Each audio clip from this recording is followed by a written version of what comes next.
The committee will now come to order. We will now proceed with consideration of the fiscal year 2012 concurrent resolution on the budget. The ranking member and I have developed an agreement for today's markup that is based on the frameworks that we have used here in the Budget Committee in the past from both parties. Under this arrangement, we will begin with opening statements. Next, the staff will describe the chairman's mark, and then we will proceed with consideration of amendments under the time limits in 3 tiers as we have done in the past. We will complete the markup by no later than midnight tonight. For opening statements, 1 hour will be controlled by the majority and 1 hour will be controlled by the minority. I will make an opening statement and then ranking member Mr. Van Hollen will make an opening statement, after which the majority will use the remaining time left in our hour and then the minority will use the remaining time left in their hour. Before I begin my opening statement, I'd like to yield to the ranking member for any questions or observations that he might have. No, Mr. Chairman.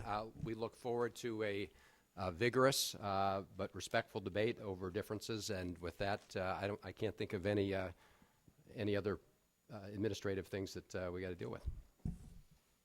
Thank you, Mr. Van Hollen. Well, welcome to the markup for the fiscal year 2012 budget resolution.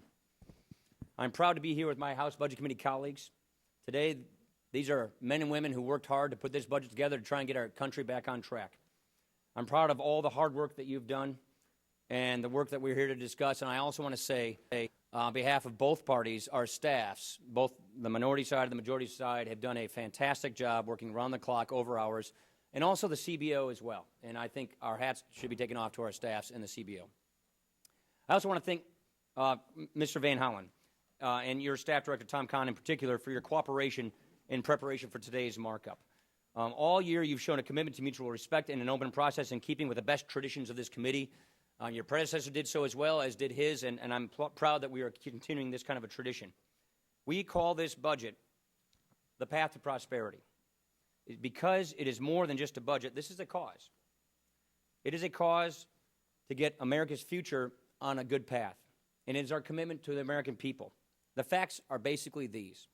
For too long, Washington has not been honest with the American people. We've been making empty promises from a government that is going broke. The nation's fiscal trajectory is simply not sustainable. The debt is projected to grow to truly dangerous levels in the near future, threatening to stifle prosperity and economic growth. For all the talk you will hear today about how people will be supposedly hurt, nothing will hurt the American people more than staying with the status quo, than going down the path of accelerating us toward a debt crisis where it's indiscriminate cuts, where everybody gets hurt. We want to preempt debt crises. We want to preempt painful austerity.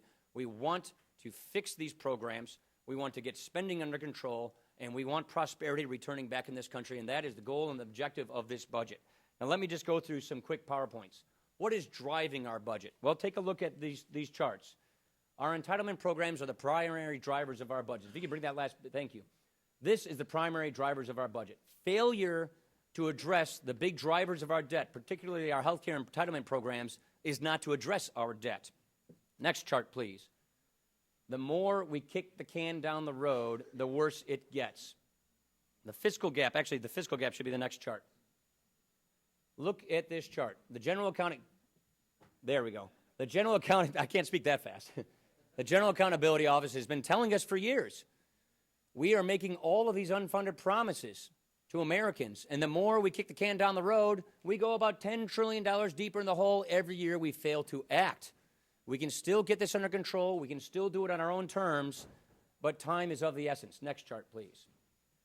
Nope. Debt held by the deficit path. This is the other thing. Let's go to the last one. I see we're bouncing around here. Go to the who shares the debt. In the past, we've lent money to ourselves. World War II, our debt went up as high as the entire size of the economy, but most Americans bought war bonds. We paid it to ourselves. 1970, a small fraction of the debt was owned by foreigners. 1990, still 19% of the debt was owned by foreigners. Today, 47% of our national debt is owned by foreigners. Foreign governments, particularly China. Next chart, please. That is unsustainable. You cannot rely on other countries to cash flow your government. Let's go to deficit path. This is the deficit path we're proposing. Now, this is not what we want, but this is far better than where we're going, whether it's the blue line CBO or where the president is taking us. The deficit path is disastrous under the president's budget. Next chart, please. This is the debt, no, next chart, please. The debt held by the public as a percentage of GDP. This is what the economists are telling us matters the most. We've had testimony after testimony about getting your debt under control. It's just like the same principle of your mortgage. You take on a mortgage relative to your income that you can support. Same goes for us. The debt held by the public as a percentage of GDP goes down under this budget, not just in the first 10-year window, but paid off overall, and I'll show you that. The debt held by the public under the president's budget gets us really to that catastrophic area of 90% of GDP, which they all tell us is when the economy really starts slowing down. Next chart, please. Outlays. Spending still increases. For all the talk and the rhetoric we're going to hear today, spending still increases. Now, we are taking $6.2 trillion out of the president's baseline. That's a $5.8 trillion cut out of the CBO baseline. Why are we doing that? Because we can't keep spending money we don't have. The problem here in Washington is not that the American people are taxed too little. The problem here in Washington is that we are spending money we don't have, and we have to address the problem, and spending is the problem. Next chart, please. Revenues still go up. We still, even though we make the tax cuts permanent, even though we do fundamental tax reform, revenues still increase under these baselines. Next chart, please. This is the trajectory. Look at where we are headed. Federal spending. This is the size of government. By the time my 3 children, who are 6, 7, and 9, are my age, the government will be double for them what it is today. And then it goes up from there. This budget keeps our historic size of government where it has been so that we can maximize the economy and economic freedom. Next chart, please. Deficits. Now, we all know that deficits as a share of the economy really matters greatly. It's whether or not you're getting the debt in the right direction or in the wrong direction. This shows you the red line is the status quo. That's the status quo that the president's budget puts us on. It gives us catastrophic deficit spending, therefore a catastrophic debt, which accelerates us toward a debt crisis. We are getting it under control, and we are getting it paid off. Next chart, please. It's about growth. We asked an independent analysis, the Heritage Center for Data Analysis, which uses the Global Insight model, a model used by many, many, many firms all around the country. What does this do? Because it's all about path to prosperity.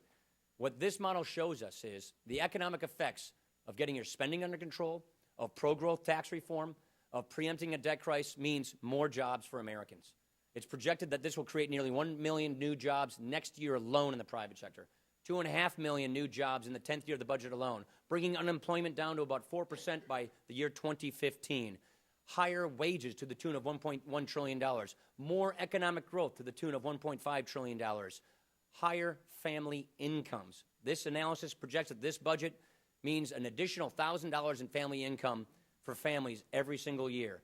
These are just different separate analyses, but the whole point is what we are trying to achieve here is to give our children and grandchildren a debt-free nation, fulfill the mission of health and retirement security by bringing solvency and sustainability to these vital programs that people have relied on, and getting prosperity, job creation, getting this economy growing again. Next chart, please. This is what it's all about. We are on a path of economic ruin. Don't ask me, ask Erskine Bowles, ask anybody else who's looked at this situation. This red line is the CBO's projection of what our debt will be. We have a choice of two futures in this country. Do we want to sever that American legacy that literally gives our children and grandchildren a lower standard of living, less opportunity, fewer chances for upward mobility for people in America? Or do we want to get this debt paid off? The green line shows you what the path to prosperity does. This is CBO's forecast of how we not only get the debt under control, but we get the debt paid off. We can still do this on our terms. I urge my colleagues, let's get through this partisanship and let's get on to the business of saving this country and getting this debt paid off while we can still do it on our terms. The reforms in this plan are gradual. They're sensible. We borrowed ideas from the Fiscal Commission. We asked the General Accountability Office. We took ideas from Democrats of the past to try and come up with a plan to save America from a debt crisis. The CBO's computer crashes in the year 2037 because they can't conceive of a way in which the American economy can continue after that. That's unconscionable. Look, the biggest problem or crisis or most unpleasant experience I ever had in Congress was the 2008 crisis. We were all there. We participated in negotiations. We saw millions of people lose their jobs. We saw trillions of wealth lost. That caught us by surprise. This is the most predictable economic crisis we've ever had in this country. This is something we can preempt. This is something we can stop. We owe it to ourselves. We owe it to our children and grandchildren. We owe it to our fellow countrymen to get this debt under control. And with that, I yield. Thank you, Mr. Chairman. Let me just start by thanking you and all of our staffs for their hard work. We gather to consider a long-term budget plan at an especially consequential moment for our country. As a result of the extraordinary actions that were taken over the last few years, America avoided a second Great Depression and is slowly emerging from the ravages of a financial meltdown and near economic collapse. While the economy is improving, millions of Americans remain out of work through no fault of their own, and thousands more are facing home foreclosures as a result of their job loss. Our top priority must be a robust recovery and putting America back to work. At the same time, we must act now to lay the foundation for sustained long-term economic growth. Even before the economic meltdown, real wages for most Americans had been frozen for too long while families faced rising costs. Middle-class families have been squeezed. We must implement a plan to support small businesses, grow the economy, and ensure shared prosperity. That will require making strategic national investments to out-educate, out-innovate, and out-compete the rest of the world. It will also require developing and implementing a disciplined plan to steadily and predictably reduce our deficits and debt so we establish a strong foundation for long-term growth. Mr. Chairman, we all love America. We all believe America is a unique and special place and believe in American exceptionalism. The question is, how do we keep America strong, dynamic, and exceptional? On that, we clearly have different views and would make different choices. We believe our strength springs not only from the undisputed benefits of a free people pursuing their ambitions and dreams, but also from sometimes harnessing those talents for important national purposes.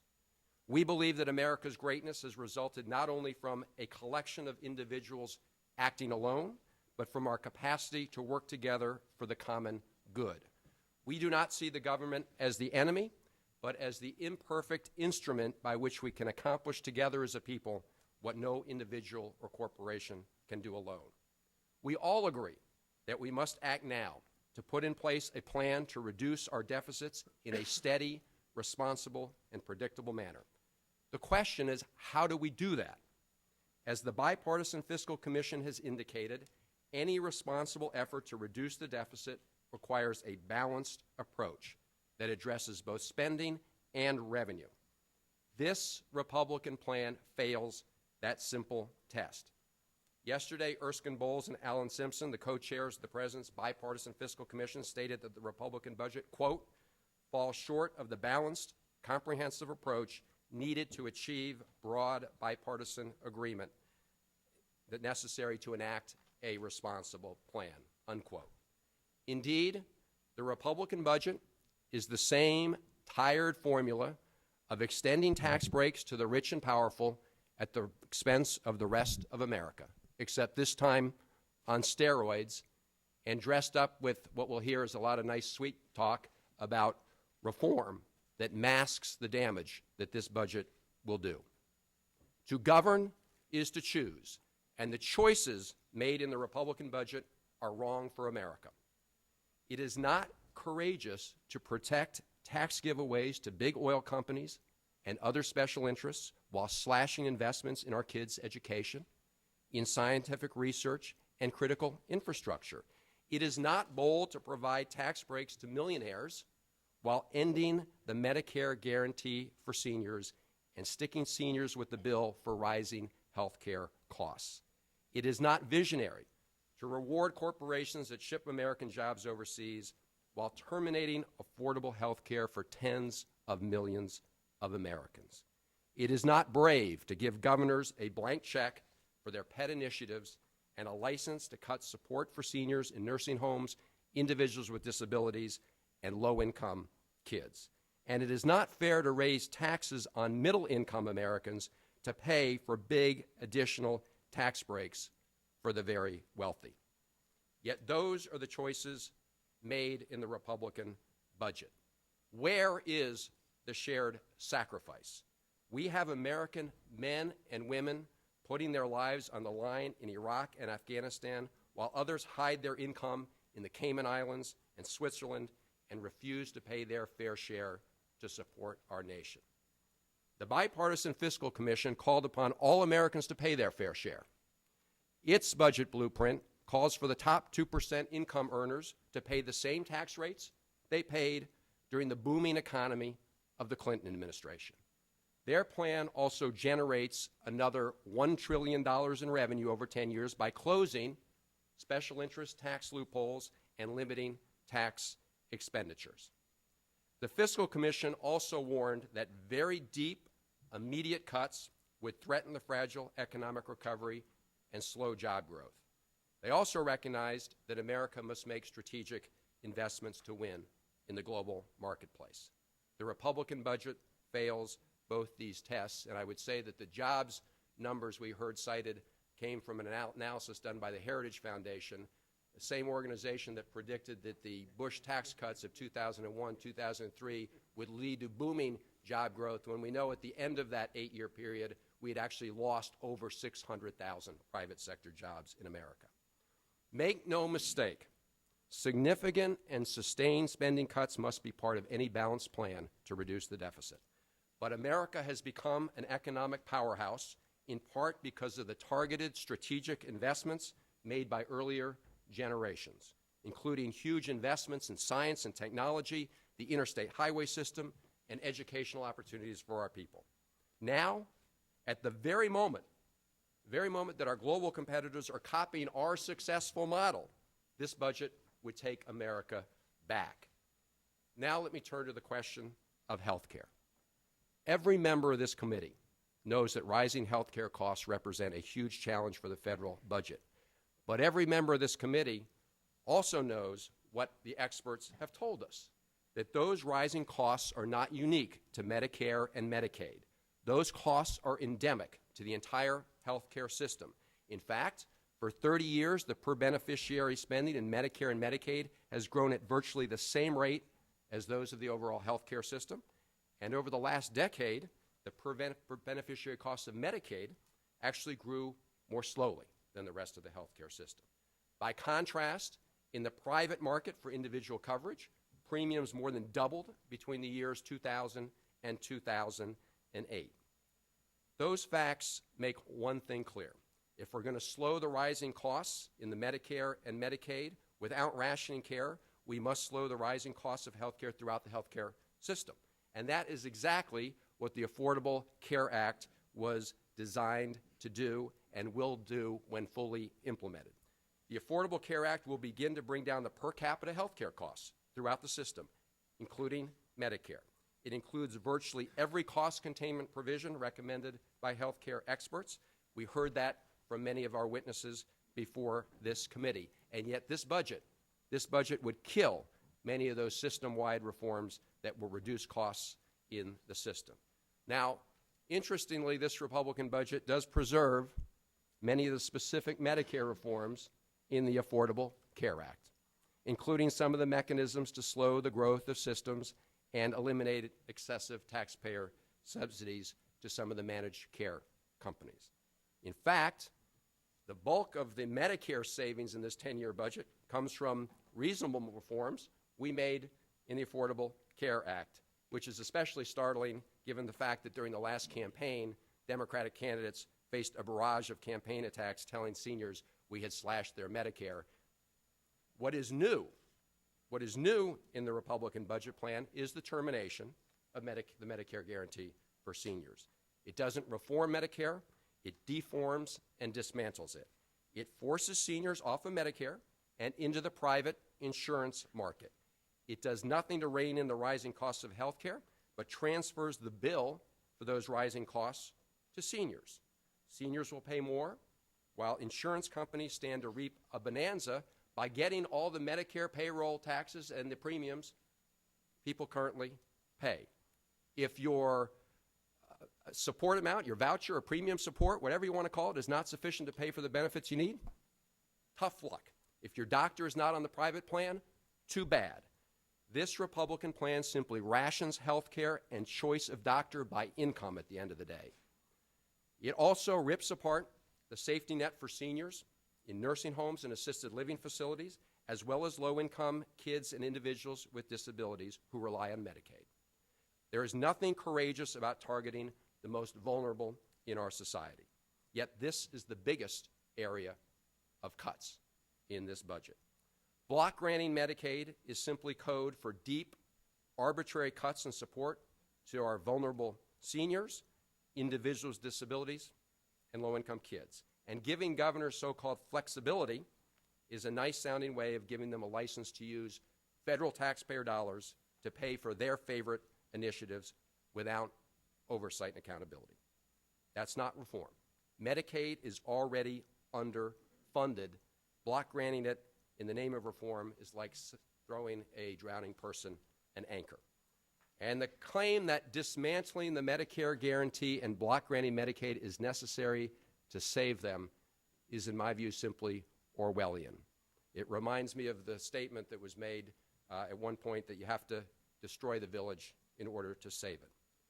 Democrats welcome an open debate about how we can build upon the reforms in the Affordable Care Act to strengthen and sustain Medicare and Medicaid. But we will vigorously oppose any effort to undermine the integrity of these essential supports for seniors and vulnerable individuals. Mr. Chairman, we believe that the Republican budget is the wrong choice for America because it does not reflect what we believe are our values and priorities. It does not reflect the best of the American experience. It recognizes the importance of individual self-reliance. That is a very important part of the American character. But it fails to recognize the truth emblazoned on the Great Seal of the United States, that out of many, we unite as one behind shared values and principles to advance the common good and make America strong and exceptional. And we will be offering next week a Democratic alternative so that people can see the choice before the country. Thank you, Mr. Chairman. I take it, I put the gentleman down as a no then. But I'm glad you're doing it, Substitute. That's good. At this time, we'll continue with our opening statements. The majority will go, then the minority. I'd like to yield 5 minutes to Mr. Garrett.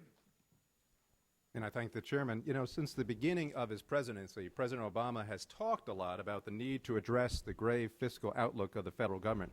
And so in that vein, the president created something called the National Commission on Fiscal Responsibility and Reform.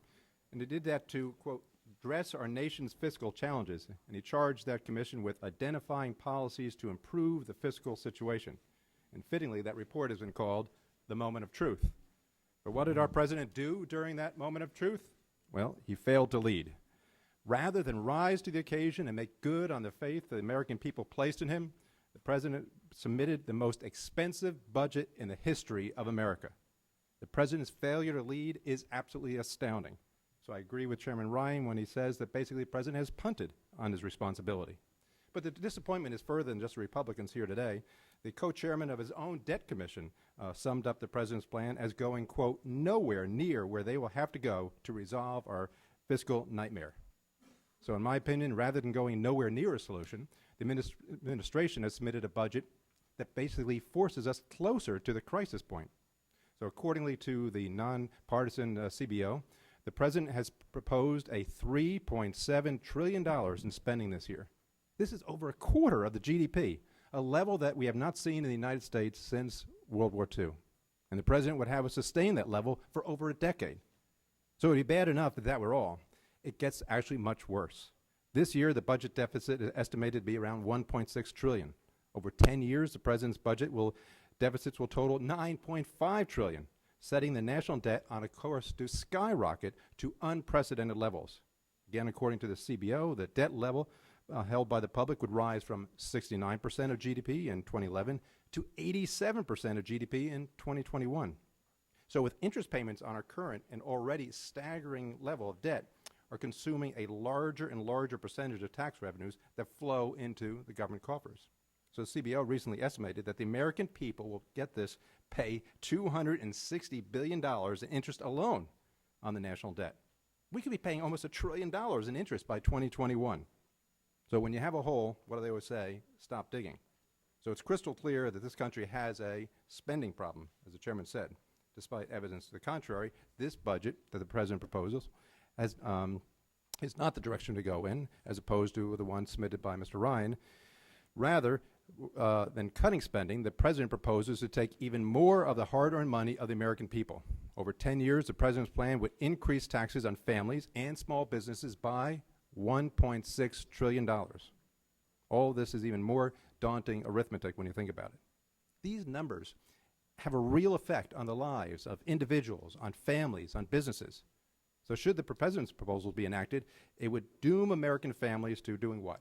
A crushing tax burden, smother the ability of small businesses to create new jobs, result in ever-increasing interest rates, and set the nation on course for an economic day of reckoning. In short, the president's refusal to lead in this situation threatens the American standard of living, the American dream, and American status as a superpower. Now, I have so far focused on what the president's plan will do, but what is equally disturbing in this is what the president's budget does not do. The president's plans contains no significant reforms of Social Security, Medicare, or Medicaid. Annual spending on Social Security, Medicare, Medicaid is projected to rise from $1.4 trillion all the way up to $2.7 trillion over the next decade, and CBO again projects that maintaining all promised benefits would eventually require what? Putting the middle class in a 63% income tax bracket. Get that. And small businesses and upper class families in an 88% bracket to pay for all that. Again, rather than cut spending back by the government, the president would send an overwhelming tax bill to the American people. Mr. Chairman, everywhere you look, we are on the road in this country to bankruptcy. And the president's budget makes promises that they cannot possibly keep. To be specific, our government has made $88.6 trillion in promises it cannot be kept through our entitlement programs. Cutting spending in government programs, they're not easy. But the American people did not elect us to take the easy way out. However, in this moment of truth, the president did exactly that. So I look forward to working with the members of this committee to provide an honest solution for the American people by cutting spending, balancing the budget, and putting the United States on the road to sustainability and also prosperity. And with that, I yield back. Thank you. I now yield 5 minutes to the gentleman from Georgia, Mr. Price. Thank you, Mr. Chairman, and I want to commend you and all of my colleagues for the great work that has been done on this budget. I am somewhat amused in listening to my friend, the ranking member, in his opening comments and in the comments that have come across the press since the introduction of this piece of legislation. My friend says to govern is to choose, and he's right. And last year, as the committee and the nation will know, the choice last year by our friends on the other side of the aisle was to do no budget at all. No budget at all. So it is somewhat amusing to hear the admonitions from the other side. I think they have might have even taken back to the MO that they had in many pieces of legislation during the last 4 years, and that is not even reading the bill. Because if you read the bill, it's inconsistent with the charges that have been leveled this morning and yesterday.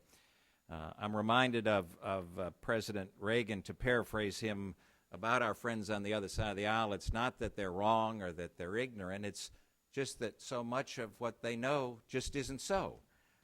And it really is, my ears just, it's hard to comprehend what's being said on the other side. What we have truly is a choice of two futures, as the chairman identified. And this graph is startling.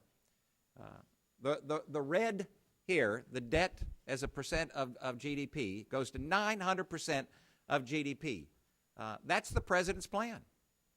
That's your party's plan. That's unsustainable. The American people know that. The solution is a path to prosperity, which is the green at the bottom that gets us to balance, and on that path to balance over a period of time.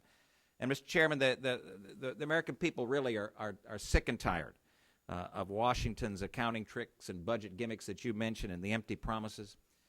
During the course of today's markup, we will hear more demagoguery and hyperbole from the other side, false claims from the other side. But I believe that it's exactly that brand of politics which has prevented us from addressing the American people in an honest and a factual manner. Our budget, our path to prosperity, is a bold vision for the future based upon facts. It puts the United States on a path to prosperity by cutting in its first year $600 billion, cutting $600 billion off the deficit.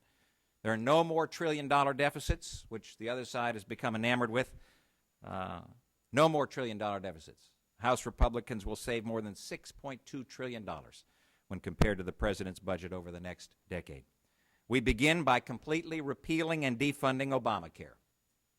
Completely repealing and defunding Obamacare. As a physician, I can tell you that Obamacare is a threat to the affordability and the accessibility and the equality of health care. All of the principles that we hold dear in American medicine and health care are violated by Obamacare.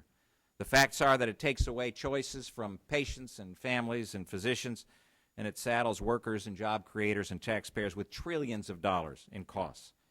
Further, we will save and preserve Medicare for future generations by providing a common sense solution so that folks will have access to the same kind of health coverage choices that, yes, members of Congress do.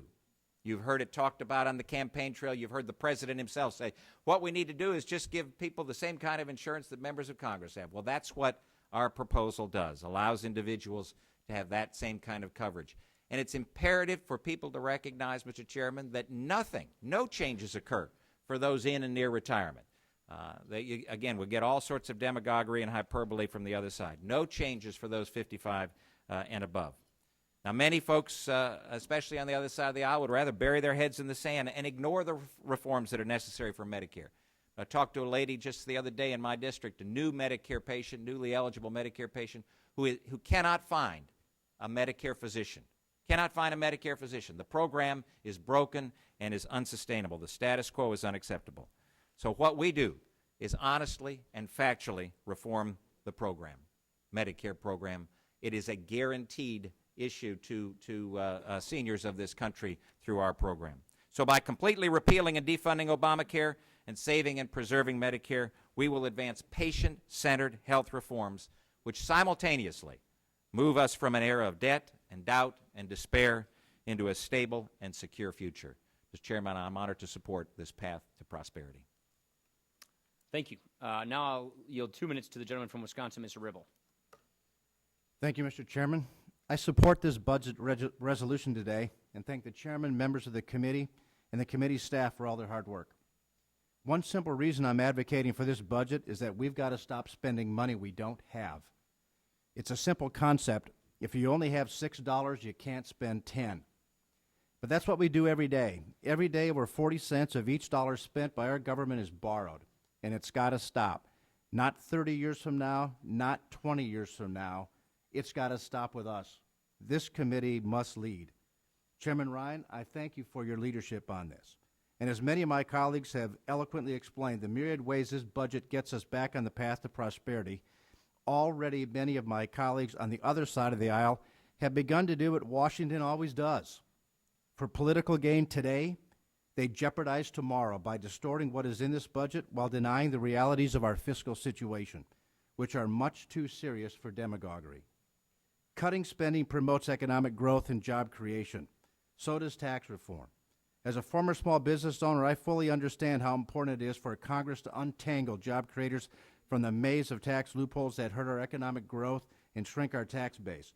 For many of the same principles contained in the President's Fiscal Commission, this budget takes on tax reform. Corporate tax rates are the highest in the industrial world. If we're really going to make it in America, we've got to incentivize corporations to stay in America rather than pushing their businesses elsewhere where it's cheaper. By lowering tax rates, bringing the top rate down from 35% to 25%, we'll promote economic growth and job creation, exactly what Americans need today. And by implementing corporate tax reform, we'll improve incentives for job creators to work, invest, and innovate right here in the United States. Thank you for this opportunity to work debate, and vote on this budget. And I yield back. Thank you, Mr. Ribble. At this time, I'd like to yield 5 minutes to the gentleman from Missouri, Mr. Aiken. Thank you, Mr. Chairman. I'm going to address myself to the section of the budget, particularly dealing with the Armed Services Committee. As many of you may remember, it wasn't so many weeks ago that we all stood up and we put our hand up and we took an oath of office to, among other things, to stand by the U.S. Constitution. Now, you don't have to be a great reader or a great scholar to get very far into the Constitution, that is, to the preamble, to understand what our mission is and what our priority should be first and foremost, and that is to provide for the common defense. Common sense would suggest to us that if we are being attacked by foreign countries or bombed or whatever, our interests are being destroyed, then our life, liberty, and pursuit of happiness isn't so valuable if we do not have a decent national security. And so that is a top priority. In that regard, this budget is quite austere. We are taking the $178 billion in savings identified by Secretary Gates, plowing $100 billion, which could be reinvested in higher priorities and wiser spending, and returning $78 billion to retire some of our debts and deficits. Now, I say this is a very austere budget, and I want to try and put that in perspective. I am an old Army guy, but I had 3 sons that went the wrong way. They went to the Naval Academy and then chose the Marine Corps. I don't know what I'm going to do with them, but nonetheless, at least they do take seriously their responsibility as young people to stand up for our country. If you take a look at where we are right now in just very macro kinds of numbers, and you don't have to be much of an expert, just think of it in terms of the number of troops or soldiers, the number of aircraft, and the number of ships that we have. In each of those categories, we are roughly now at 50% of where we were 20 years ago. Our Navy today is the same size as our Navy in 1916. So our military would not be what you would call fat by standards of certainly 20 years ago. We're half weight. That being understood, I would have problems with this budget if it weren't for the fact that we are dealing with an economic reality which is most austere and stern, and it requires all of us to take a very solid look at our spending and deal with the fact that we are vastly overspending the revenues that we can assume we can generate from within our own country. And along those lines, I think that given the overall balance of what we have to do, that this budget is probably the best compromise that we could come up with. Now, I have heard comments from the minority leader here that they're about what's responsible, what's courageous. And my sense of the America that I know, coming from the state of Missouri, is an America that has a can-do and a positive attitude. We're an America that says, yeah, we've had some problems before. Looking back on our history, we've had some whopper big problems. But Americans have had this responsibility. We're going to hike our britches up, tighten our belt, and we're going to go forward. And we're going to talk about things. We're going to come up with the best solution and move forward. And somehow or other, I don't feel it's up to the standards of what America is all about, of our history, or what the great constituents that we represent say, when we just simply sling rocks at somebody else that has an idea. I would respect the criticisms much more if, when the Democrats were in power last year, that they had a budget. But they didn't have a budget. Instead, we have brought this budget forward seriously, trying to find a good balance, even though places like defense are pretty tight. And what we're hearing is a lot of criticism, but I think I like what we do better than what the Democrats don't do. Thank you, Mr. Chairman. Thank you, Mr. Aiken. At this time, I will yield 5 minutes to Mr. McClintock. Thank you, Mr. Chairman. History walks with us as we begin our work today. Fortunately, it offers some guidance as well. History offers not a single example of a nation that has ever spent and borrowed and taxed its way to prosperity, but it offers us many, many examples of nations that have spent and borrowed and taxed their way to economic ruin and bankruptcy. And history is screaming this warning at us that nations that bankrupt themselves aren't around very long, because before you can provide for the common defense and promote the general welfare, you have to be able to pay for it, and the ability of our nation to do so is now in grave danger. Throughout these hearings, economists from every part of the political spectrum have warned us that we have at best just a few precious years left to avoid a sovereign debt crisis and potentially the financial collapse of the United States government. Fortunately, history also offers us lessons of what to do and what not to do. We know what not to do. Herbert Hoover responded to the recession of 1929 by increasing federal spending by a staggering 60% in just 4 years. He began by imposing the Smoot-Hawley Tariff Act, which was a steep tax on some 20,000 imported products.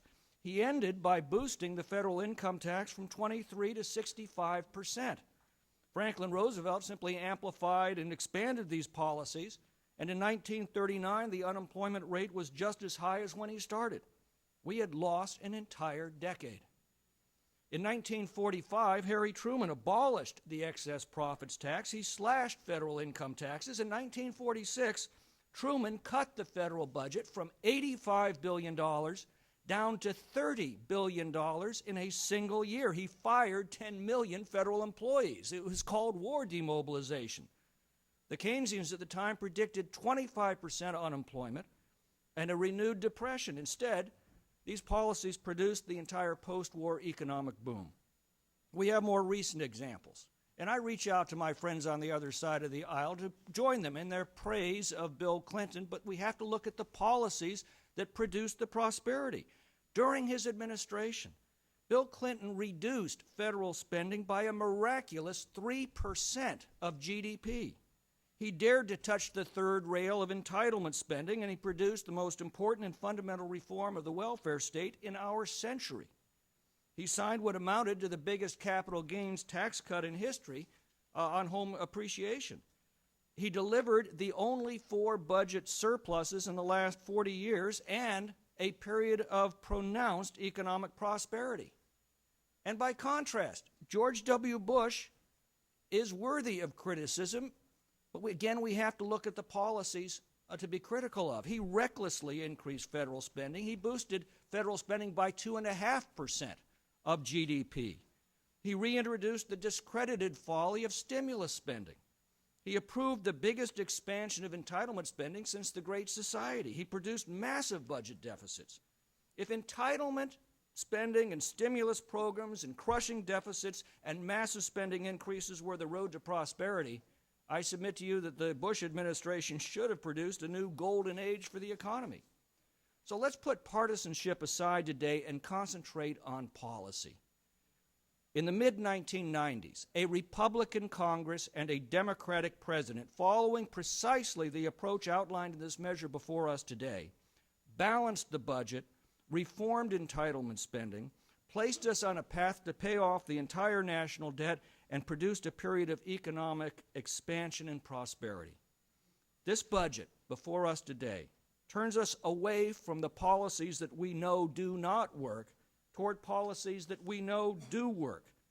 It brings federal spending back under control. It puts Medicare and Medicaid on a sound financial foundation. It produces 1 million new private sector jobs next year through economic expansion. And it places our nation on a path so that when my children retire, the retirement systems they'll have paid into during their entire lives will be safe and secure, and their nation will be debt-free and prosperous. Yield back. Thank you. At this time, I would like to yield 5 minutes to Mrs. Black. Thank you, Mr. Chairman. And as has already been said, we all know what we're here today for, and that is to consider a budget draft that I believe is a courageous first step in getting our country back on a sound financial footing. The fact all of us know, but some of us are denying, is that our nation is on the brink of a financial crisis. America is $14 trillion in the red, and thanks to the big spending of Washington, D.C., the tidal wave of debt is coming unless we stop it now. I came to Washington not to score cheap political points or to throw bombs. I came here to find solutions to the problems that threaten the very greatness of this country. I look at my 6 grandchildren, and I want them to have the same opportunities that I had growing up, and I believe that this budget is a start on getting us there. But the truth is, if we don't leave our grandchildren and our kids a better future unless we act like adults today and have a real conversation about our future economic growth. Let's start with the basic premise we all should be able to acknowledge, and that is that no budget can sustain itself by spending more than it takes in. It applies to the family budget, and it needs to apply to the Washington's budget. This plan applies to that principle. Our budget locks in savings with enforceable spending caps for 2012, and it lays a plan for spending caps for the next decade. We address not only what Washington spends, but also how our tax dollars are spent. Keeping in mind that our current $14 trillion debt, this budget requires any increase in debt levels to be accompanied by serious spending reductions to levels set in this budget resolution. It's time to get serious about the culture of big spending here in Washington that's brought us to the edge of this financial cliff. And I challenge everyone here today to have a serious discussion about the future of our country and what we can do to fix this fiscal mess that we're in. Thank you, Mr. Chairman, and I yield back. At this time, I'd like to yield 5 minutes to Mr. Hillscamp from Kansas. Thank you, Mr. Chairman. I appreciate the opportunity to speak today about one portion of the budget, but I will want to note that yesterday when the Budget Committee, at least our side, unveiled to the public our vision for the country, one theme was evident. Washington has to change the way it does business. It has to stop thinking that all problems can be fixed with more money, more federal intervention, or a combination of the two. One item I am particularly supportive in the Republican budget is the change in the way states receive Medicaid funding. If left untouched, the cost of Medicaid will soar out of control, and the program will continue to overtake a large share of the budget with little regard for efficiency, effectiveness, and innovation. Medicaid spending is spinning out of control, and it's bankrupting not only the federal government, but many of the states. Some say that the way to make sure Medicaid continues to exist is to just throw more money at the problem. From my experiences in dealing with Medicaid in Kansas, I know that is not the solution. When serving in the Kansas Senate in 2003, I had the privilege of co-chairing a Medicaid task force. We looked at ways the states could improve Medicaid services as well as spend money more effectively. But one of the challenges we continually encountered was that the state of Kansas and many other states are limited in what we could do with the money from the federal government, but also the state share. Specifically, we were looking for a way to keep frail and elderly persons on Medicaid from having to go into nursing homes, a worthy goal.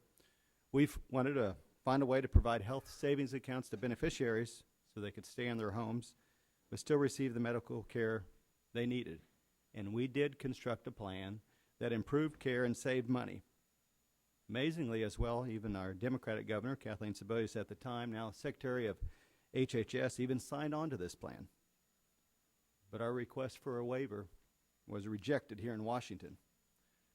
Indeed, to date, 451 waivers have been granted in the Medicaid program, but there are perhaps untold thousands of waivers just like that in Kansas that were rejected.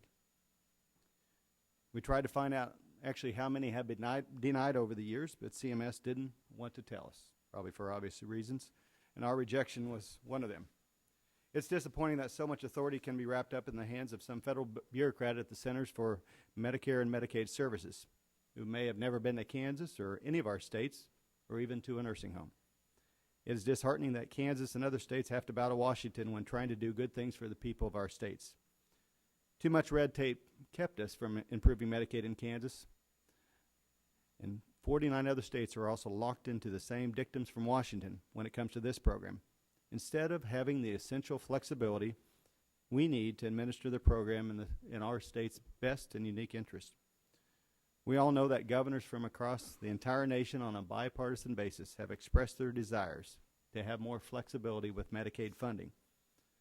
And this budget offers exactly that.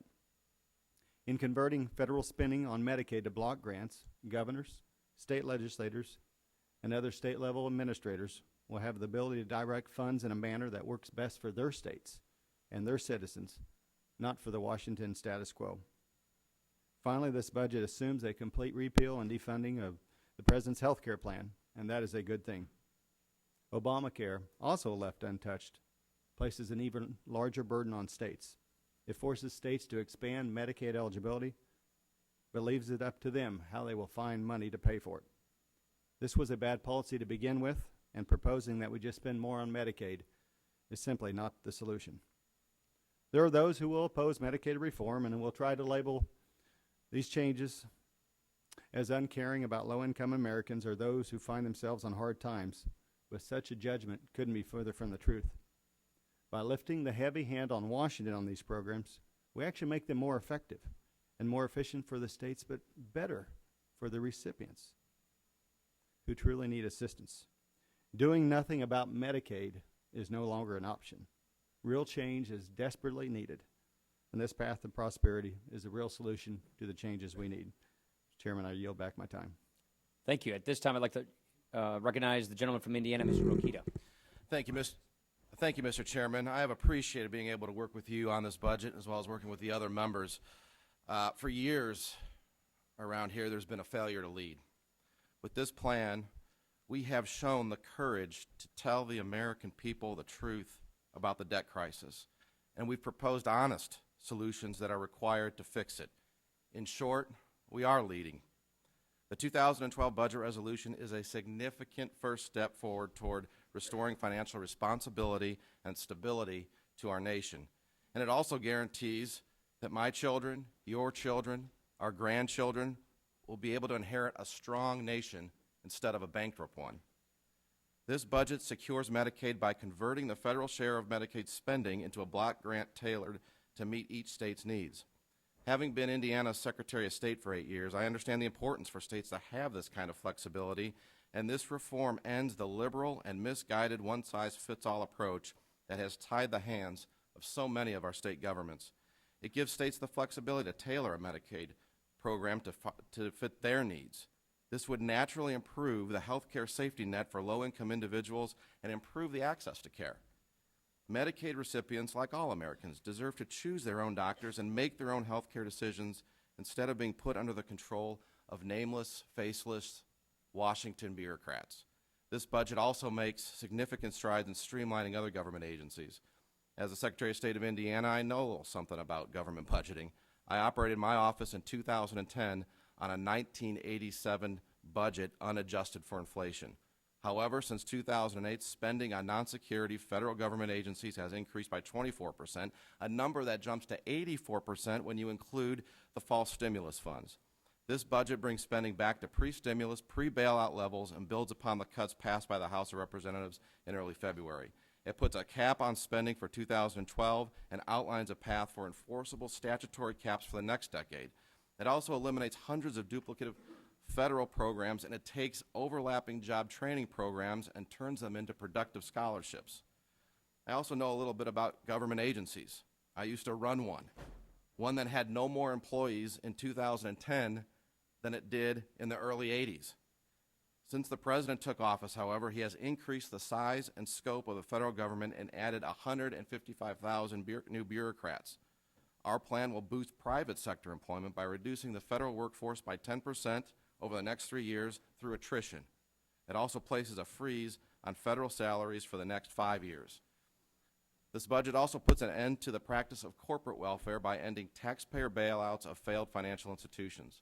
It privatizes the business of government-owned housing giants Fannie Mae and Freddie Mac so that they are no longer exposing taxpayers to trillions of dollars worth of risks. It stops Washington from picking the winners and losers across all the sectors of our economy.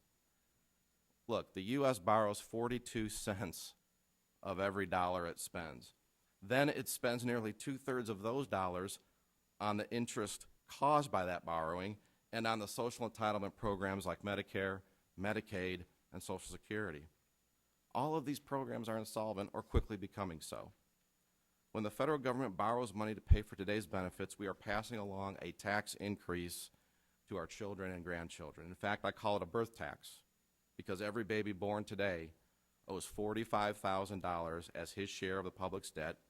Every taxpayer alone owes $127,000 of the public debt. And as the chairman pointed out, and as everyone honestly knows, it only gets worse, much worse. This budget addresses these problems with real reforms that are big enough to make a difference. Americans are finally getting an honest and fact-based budget that has eluded them for years, and I look forward to voting on it. I yield back. Thank you. At this time, I'd like to yield Mr. Langford 5 minutes. Thank you, and it has been my honor to be a part of this committee as well in the process and the continuing process of the conversation that'll be happening today as well in the days to come. Not coming from a political background, I work with a nonprofit in directing that. I understand that every decision made on every part of budget has to be done based on efficiency and effectiveness. If it's not effective and it's not efficient, we can't continue to do it that way because we can't afford it. As we all know extremely well, America is a great country because of America's passion for their own families and for their community. We love to invest in each other, and we love to engage each other in a very personal way. That is not necessarily true through only the government, as we like to get a chance to get involved as families and individuals. We have very different views of what grows jobs and provides stability. The question that I bring to the table, that all of us bring, is when are we going to get serious as a nation and deal with our national debt? This is not a partisan issue. It's an American issue. One party didn't bring all this to the table. Both parties did. But we both have to work together to be able to resolve it. Democrats and Republicans have appropriated monies for projects and programs designed to help America, but they have also created a situation where the leaders of today are saying times are tough.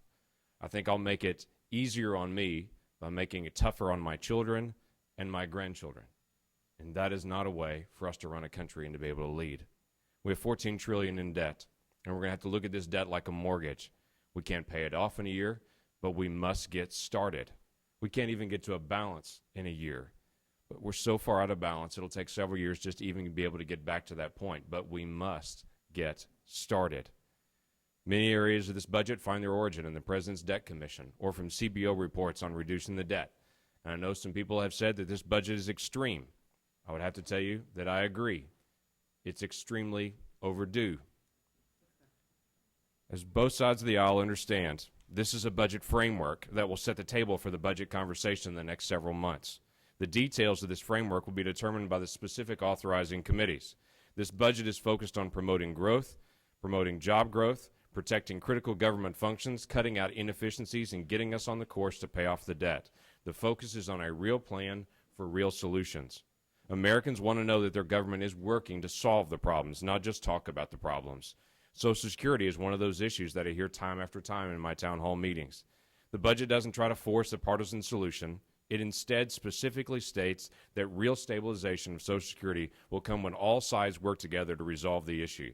But first, we must have all sides at the table actually saying, yes, there is an issue. We need to work on developing a plan to resolve it for the future.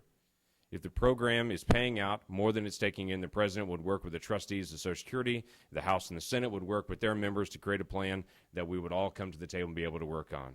Mr. Chairman, we've been spending money to bail out our economy, saying someday we'll pay this down. This budget just says that someday is today. With that, I yield back. Thank you, Mr. Langford. At this time, I'd like to yield 5 minutes to the gentleman from Texas, Mr. Flores. Thank you, Mr. Chairman. Thank you for holding today's markup of the proposed budget resolution for fiscal 2012. This is a pivotal time for everyone in this room because it allows us the opportunity to reshape the direction our country will take from this point forward. I want to thank Chairman Ryan, my fellow colleagues on the House Budget Committee, and the Budget Committee staff for working tirelessly to produce a plan of which we can all be proud. It is not only innovative and thoughtful, it is bold, and it is honest with the American people about the tough decisions that lie ahead. Coming from the private sector as the CEO for a mid-sized business to Congress has confirmed my previous analysis that Washington doesn't understand how the real world works. Furthermore, when I was running for this office, I knew that the country's fiscal situation was precarious. However, after being sworn into this office on January the 5th, I was disappointed to learn that the country's fiscal situation is much worse than I previously thought. Our country has gotten to this point through reckless and unrestrained spending, blatant disregard for actual real-world budgeting, and the short-sighted and unrealistic acceptance of terms is called primary balance and sustainable deficits, and that those terms are called the norm. I'm a CPA, but it doesn't take a CPA because most Americans know that these are not the guidelines under which we can operate. Our new budget comes at just the right time because we can no longer afford to accept what unfortunately has rapidly become the status quo. We can change the country's headlong rush toward insolvency and the bankrupting of the futures of our children and grandchildren. Through real spending cuts, unprecedented reform of entitlements, and to our tax code, this budget resolution allows us to stay true to the pledge to the American people to remove us from a debt-driven economic crisis, to earn back the trust of the American people, and restore certainty for the private sector and spur job creation. A few weeks ago, the President issued this budget. And this budget, I think, should be returned to center in sufficient funds. We've heard talk today from the other side about how bad this budget is that we're proposing to introduce on our side. But that's a very disingenuous comment because the other side issued no budget last year. They must have opened it up and seen the graphs that you saw today and said, that's too ugly to show the American people. We're not going to be honest with the American people. We're going to hide the truth from the American people and not show them. So again, return to center. On the other hand, I think this budget should have been entitled Restoring America's Promise and Prosperity and Security for Future Generations, because that's what it does. That's why I was elected to this office, and that's what we owe the American people. Thank you, Mr. Chairman. I yield back. At this time, I'll just yield myself the remainder of the time, unless another member on our side wants recognition. Look, we've had a lot of testimony here this year. We've had expert witness after expert witness from all sides of the aisle come and testify. We've learned a lot about what other countries have gone through when they've had similar experiences. This is not the first time we've had a worldwide recession. This is not the first time countries have experienced debt crises. So there's a lot to learn. And what we've learned from looking at all the experiences of all the different countries over history is that if you try to tax your way out of a debt crisis, it doesn't work. It slows down your economy. That the successful countries who got themselves out of the ditch that we are walking ourselves into did it through controlling spending, through cutting spending, through reforming the way their government spends. That is what we're proposing. Time-honored solutions that have worked in the past. Now, what are our values? What are the principles that we are using and applying to the problems of the day to try and preempt a debt crisis here in America?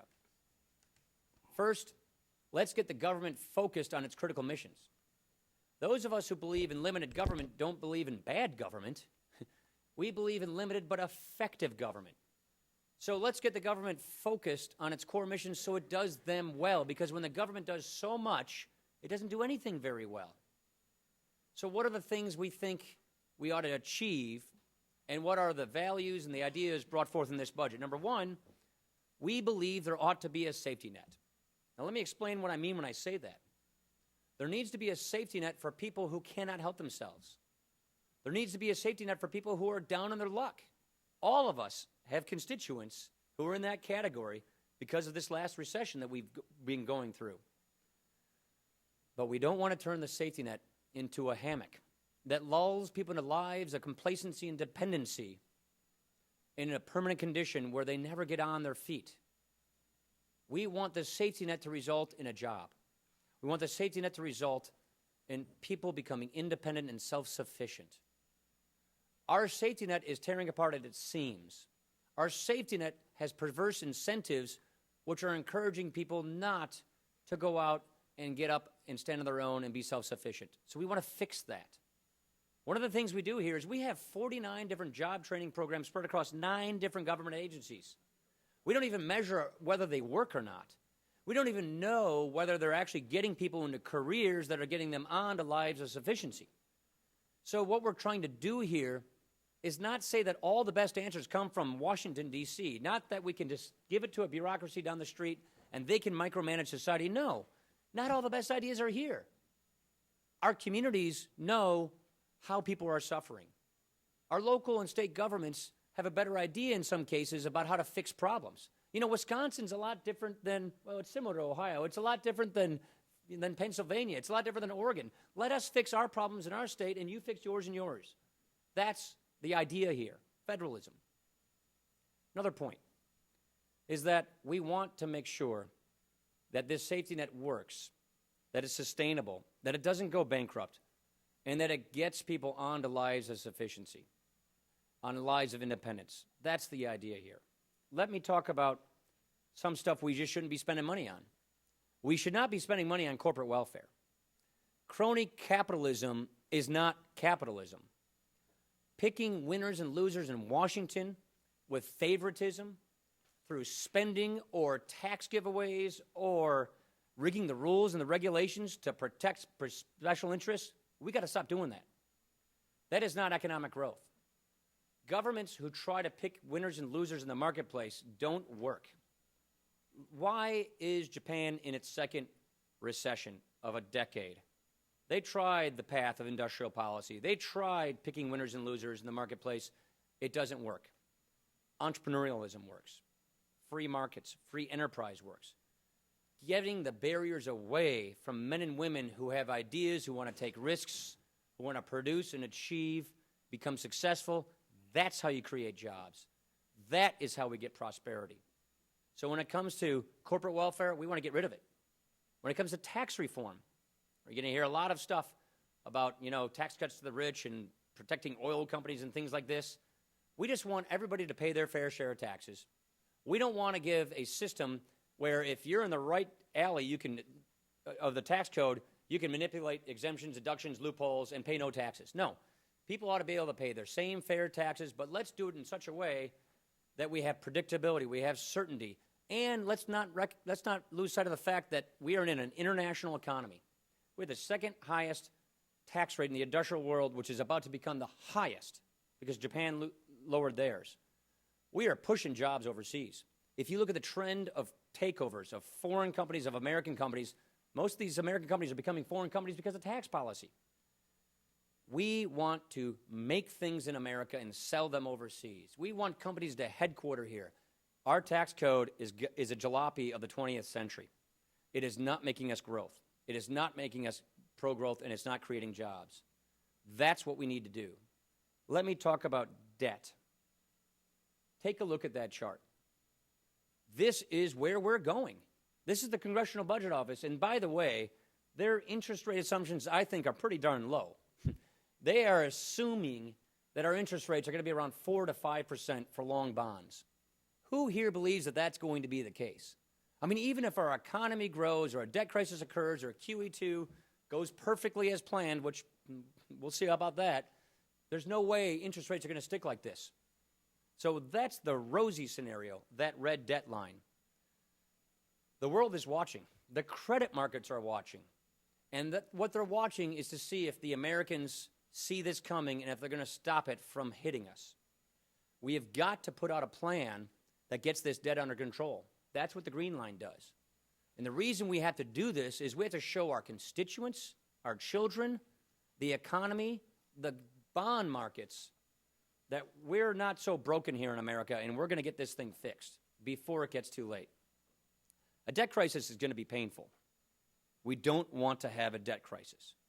We had all this expert testimony here, economists, bond market specialists.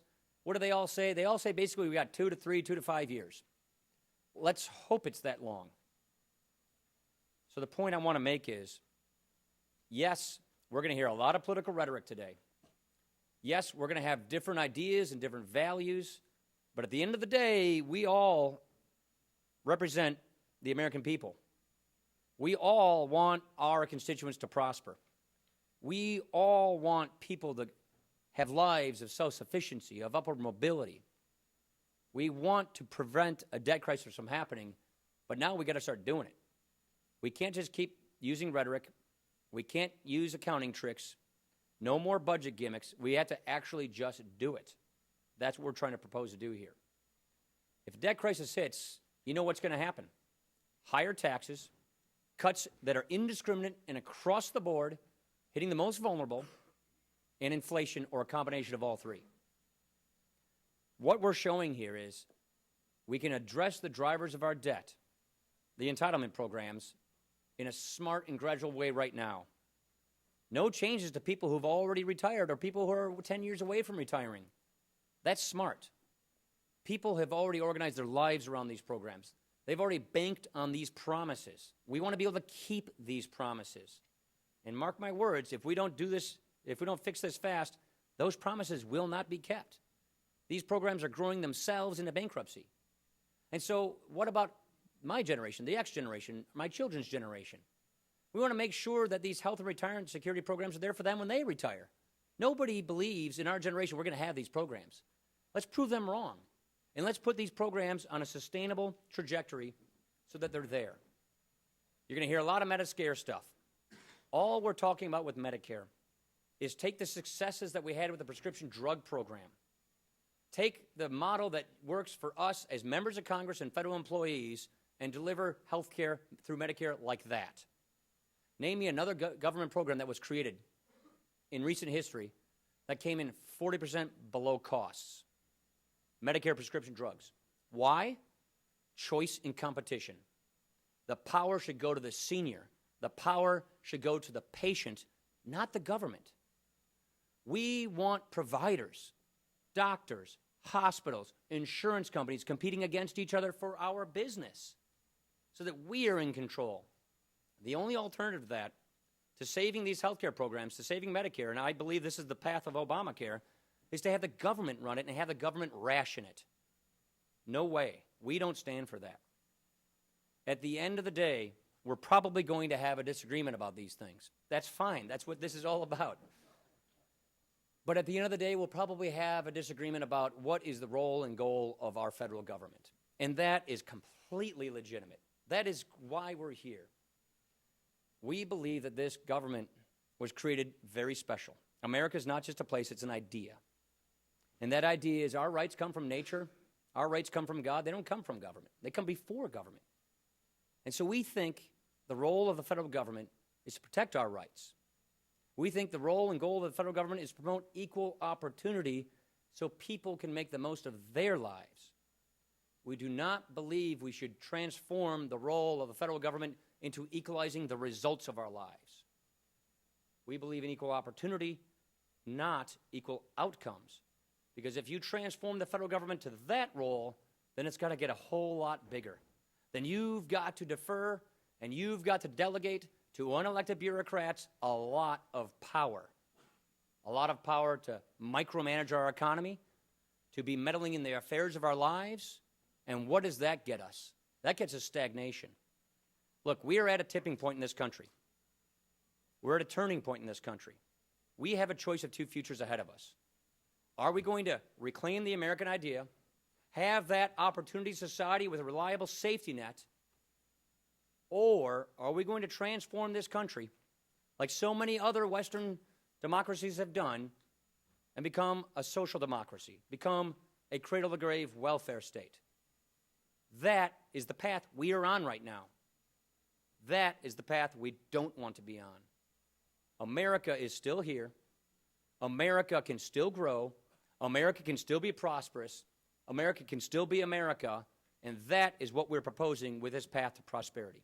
And with that, I yield.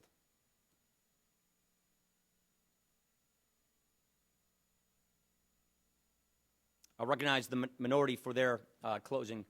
I don't know how much time they have left after Mr. Van Hollen's numbers, but it's the minority's time. 6 minutes. On. There. I'd like to yield 6 minutes to Allison Schwartz, Ms. Schwartz of Pennsylvania.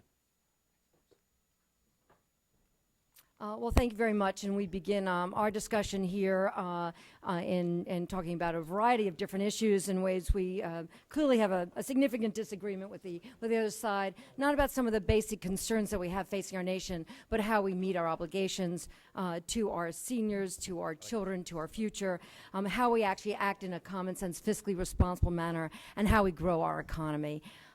The federal budget is a statement of our priorities and our values as a nation, and I think we will present our position as to why we disagree with the way the Republican budget fails in all three efforts, again, to meet our obligations, to be fiscally responsible, and to grow our economy.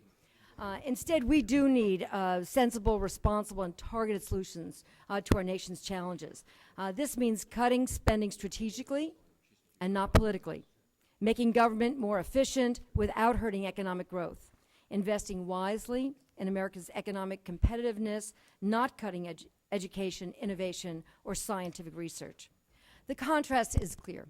Republicans are slashing education while protecting tax breaks for big oil and gas companies. Republicans are gutting Medicaid and dismantling Medicare while protecting tax cuts for the wealthiest 2% of Americans. Republicans are cutting infrastructure and innovation while protecting tax loopholes for our wealthiest corporations. This is not good for American businesses or for American families, for now and certainly not into the future. The Republican budget will move us backwards. 3 million jobs are projected to be lost. Middle-class Americans will see lower wages, and seniors will lose their health security. So let's take a quick trip down memory lane. President Clinton left Republicans with a robust economy, 3.9% economic growth, and 21 million private sector jobs created during his administration. But the Republicans squandered it.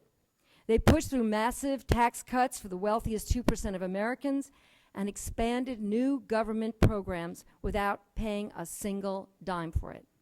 For those who don't remember how the story ends, economic growth averaged an anemic 2.1% as the economy proceeded to lose 650,000 private sector jobs over the next 8 years of the Bush administration.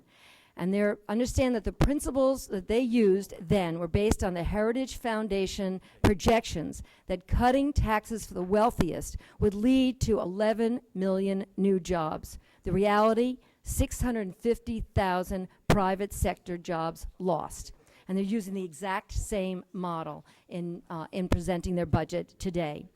They didn't learn any of the lessons from that recent history. So here we go again, spending $700 billion in tax cuts for millionaires and billionaires, spending billions more to protect the very wealthiest estates in this country, reducing the tax rate for top earners, and subsidizing special corporate interests, all while slashing seniors' health care, our children's education, and innovation and technology to grow the economy. The Republican budget proposal fails America. Privatizing Medicare and capping Medicaid won't reduce costs. It just shifts the financial burden to our seniors and our families. Slashing spending for education and innovation won't create economic growth. It just makes us less prepared for a global marketplace. Tax cuts for millionaires won't reduce our deficit. It just adds to our mounting debt. So this budget is a blatant attack on seniors, children, middle-class families, and our future economic growth as a nation. We can and must do better. So I would like to, with that, yield remaining time to Paul Tonko, who will talk more about how this budget hurts American families, American businesses, and job growth in this country. Thank you, Congresswoman Schwartz. The Republican budget is no path. It is on, I think.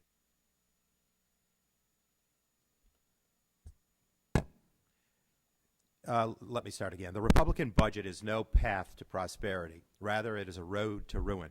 For America's middle class, this plan lays out cuts to education at a time when we are falling desperately behind commitment to our children, an historic attack on seniors' health care, and hundreds of thousands of jobs eliminated, all in the name of austerity. Meanwhile, fat cats in the oil industry, corporations that ship our jobs overseas, and America's very wealthiest citizens would see a road to riches paved in the golden sheen of even bigger tax breaks and special interest handouts. Make no mistake, this has nothing to do with a balanced budget. This plan adds $8 trillion to the national debt. It's about paying for special interest handouts on the backs of the American middle class. This proposal would make permanent the policies that have created a disparate and growing inequality in America. In 40 years, top executives have gone from making 30 times what their employees make to more than 250 times the pay of average workers. Today, the top 1% of Americans owns 90% of our nation's wealth. Imagine, at a table of 10, one person gobbles up 90% of the pie, leaving the other 9 to fight for the scraps. According to CIA data, our drastically skewed economy has left the United States in the same ranks as Uganda, Iran, and Nicaragua for income inequality. Maybe it's unsurprising, then, that our leaders would enshrine a budget of cronyism, not capitalism, that steals basic services from the poor and gives handouts to the rich. This road to ruin budget will drastically grow the gap between the rich and the poor, further wiping out our middle class. This budget is a threat to our national economic security. Decades of experience have taught us that the best way to reduce the deficit is to put Americans back to work. There are 5 people out there looking for work today for every 1 job opening. My colleagues across the aisle have claimed mythical gains in jobs and wages based on the analysis of an organization that once told us that the national debt would be paid off by 2010. But the Republican proposal doesn't create a single job and will put hundreds of thousands more out of work. It is a fantasy and a fallacy to claim otherwise. I could feign surprises today at the lack of wisdom and humanity evident in these proposals, but quite frankly, it's nothing new. This proposal is based on an idea, but an ideology. This House is back in the hands of a party that has quite the track record of squandering historic opportunities. In the only 2 times that they have taken control of the House over the past 6 decades, they have attempted to shut down the government on both occasions. I'll say that the Republican budget is a road to ruin that inflicts tremendous damage on the economy and deep pain into the lives of many Americans. Some call this leadership. I call this not only a dereliction of duty, but a betrayal of the public trust. Thank you, Mr. Tonko. I now yield 6 minutes to Ms. Capter. Thank you, Mr. Chairman. Once again, the Republican budget has made it clear that they don't think job creation matters. I'm wondering if my Republican colleagues who are supporting the resolution have actually read it, because it doesn't create jobs and rips more skin off our middle class and working class. First of all, the Republican budget increases the deficit with more tax breaks for the super wealthy. Even David Stockman has observed that these are terribly irresponsible when 1% of the earners in our country now control 25% of the wealth of our nation. Isn't that enough?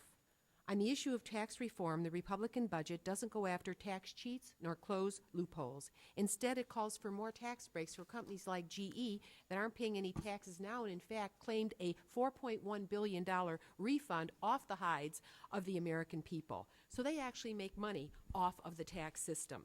Second, Wall Street needs to be regulated. Let's not forget what got us into this worst recession since the Great Depression, when Wall Street forced its losses on the American people. The moral hazard that preceded it was conceived, born, and delivered by Wall Street. Rather than recovering what was taken from the American people in the Republican plan, they basically cut the arms off the tiny agencies in Washington. They're cutting $100 million from the Securities and Exchange Commission, the Consumer Financial Protection Board, and the Commodity Futures Trading Corporation that have the hope of getting some of our money back. Instead, what they're doing is increasing our deficit as they allow Wall Street banks that walked away with our Treasury to take their huge bonuses and pay taxes at only 1/3 the rate of businesses in my district. You know, when you have these kind of tilted policies where 6 big banks, Wells Fargo, Citigroup, J.P. Morgan Chase, Goldman Sachs, Bank of America, and Morgan Stanley, walk away with billions of dollars, you can't really balance the budget. Where is the shared sacrifice? These CEOs aren't using their tax breaks to invest in America. They're actually taking them away from our country, and they have all kinds of foreign havens where they avoid paying U.S. taxes. It's quite clear that our nation needs a pro-growth budget. Mr. Chairman, we need a budget that puts everything on the table and everyone on the table, doesn't tilt to those who rig the tax system, and we need a budget that creates jobs and doesn't stall the recovery. Americans want jobs first, not tax breaks first, and will be proud to yield to my colleague from the state of California, Mr. Mike Honda. Thank you very much. Let me start out, let's leave the slide up there. Let me just start out thanking the chairman for framing the issues for us, but defining us as demagoguery and dogmatic and scary. We're not demagoguery, it's not dogmatic, but it is scary. For years, Republicans have been trying to sell us the idea that cutting taxes for the wealthiest 2% will somehow improve things for working families. When they finally got a chance to enact their plan under President George Bush, the results were not surprising. In 2000, Republicans inherited a $5.6 trillion surplus. 8 years later, President Obama took office with an $8 trillion deficit. Democrats did the hard work of cleaning up the mess, and the whole time, Republicans demagogued us for spending. Then, as soon as they took over, they seized the long-term unemployed as hostages to force the president to pass another huge round of tax cuts for the wealthiest 2%. Next slide, please. No sooner was that money spent on these egregious tax cuts than Republicans started clamoring for cuts to spending on programs for women, children, seniors, and working families. Republicans wanted to have both ways. They claim they are reducing deficits by cutting spending, but really, they are just paying for tax cuts for the rich on the backs of the middle class. Next slide, please. Now, Americans want a system that is not stacked against them, but look at the distribution of wealth in this country. Next slide, please. You can see that this table, that the top 10% of the population controls 90% of the wealth. And the mean income for the family in the bottom 90% is $31,000. It is not fair. It is not right, and look at what all this inequality has gotten us. Next slide, please. Now, the United States is a clear outlier in terms of income inequality, and has worse social problems than every developed country in terms of life expectancy, literacy, imprisonment, obesity, drug and alcohol abuse. The list goes on and on. Next slide, please. It is for all these reasons that even Ronald Reagan's budget director called the millionaire tax cut unconscionable. I think this quote speaks for itself. Where is the sense of fair play? Where is the shared sacrifice? This is not a budget. It is a dogmatic attack on the middle class. And I yield to my esteemed colleague from Texas, Mr. Doggett.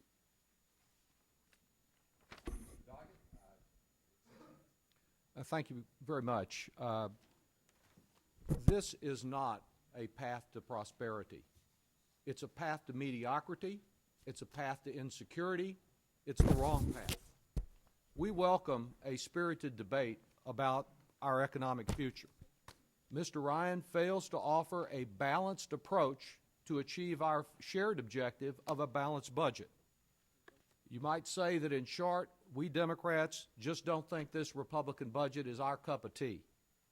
Yes, this is a choice of two futures for our country, but the choice that this budget presents is really one between their ideology and reality. It's between a fact-based analysis of our economic future and a fiction-based mythology and ideology. The only thing that is real about this budget are the harsh cuts that will bring real insecurity to the many, while providing a largesse for the wealthiest Americans who've been taking a bigger and bigger share of our national wealth.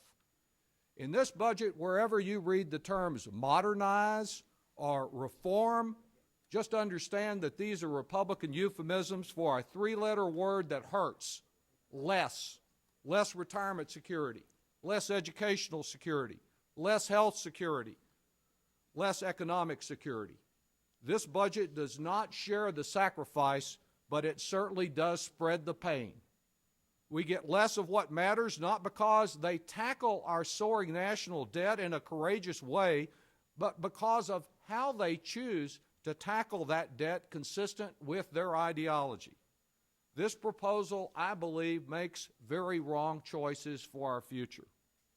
There is, for example, a much better alternative than eliminating, say, $4 billion from early education and student financial assistance that will only deny students the means to get all the education for which they're willing to work to achieve their full God-given potential. Instead of cutting that $4 billion, I would cut the $4 billion that is being spent every year through the tax code to enable Wall Street financial enterprises to avoid taxes on profits from loans and financial activities overseas, and which are at the same time encouraging the export of American jobs. Instead of eliminating, say, $500 million in cancer research and other scientific research that saves lives and creates jobs in America, I would eliminate the $500 million a year spent through the tax code in what's called the look-through provision that enables multinationals to shift income earned abroad through their foreign subsidiaries. And instead of eliminating $3 billion a year from our crumbling roads and bridges, I would eliminate the $3 billion loophole in the tax code that grants a corporate tax deduction on interest charges when you borrow money to build a factory overseas without having to pay taxes on the income you earn from that factory.